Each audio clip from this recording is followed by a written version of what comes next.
வணக்கம். மணலி புதுநகர் ஐயா வைகுண்ட தர்மபதி கோயில் மற்றும் சென்னை மிட்டாய் வியாபாரிகள் சங்கத்தின் முன்னாள் தலைவர் திரு பி. தங்கப்பெருமாள் அவர்களின் நினைவு தினத்தை முன்னிட்டு இலவச மருத்துவ முகாம் சென்னை பழைய வண்ணாரப்பேட்டையில் அமைந்துள்ள தங்கக்கிளி திருமண மாளிகையில் கடந்த மே 4, 2025 ஞாயிற்றுக்கிழமை அன்று நடைபெற்றது. டாக்டர் ஜெயச்சந்திரன் சேரிட்டபிள் ட்ரஸ்ட் சார்பில் டாக்டர் சரத்ராஜ் ஜெயச்சந்திரன் தலைமையில் புகழ்பெற்ற மருத்துவர்கள் கலந்து கொண்டு பொதுமக்களுக்கு சிகிச்சை அளித்தனர். முகாமில் பொது மருத்துவம், கண் மருத்துவம், மகப்பேறு, இருதயம், குடல் மற்றும் பல் சம்பந்தமான மருத்துவ சேவைகள் பொதுமக்களுக்கு இலவசமாக வழங்கப்பட்டது.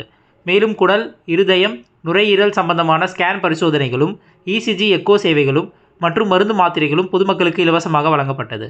முகாமில் ஐயா வைகுண்ட தர்மபதி நிர்வாக தலைவர் திரு பி. துரைப்பலம் அவர்கள், திரு மாருதி தங்கப்பெருமாள் அவர்கள், நிர்வாகிகள் திரு ஹைவன்ஸ், திரு ராமையா, திரு காமராஜ், திரு ராஜ்குமார், திரு வன்னியராஜ், திரு விசாகபதி, திரு கார்த்திகேயன், திரு சகாரியா சரவணன், திரு நாகராஜன், திரு கருணாகரன், திரு ரவி, திரு மாரிக்கனி, திரு ராபர்ட், திரு கணேசன், திரு சந்துரு மற்றும் ட்ரீம் ஃபவுண்டேஷன் நிர்வாகிகள் கலந்து கொண்டனர். முகாமில் சுமார் 300க்கும் மேற்பட்ட பொதுமக்கள் கலந்து கொண்டு சிகிச்சை பெற்றனர்.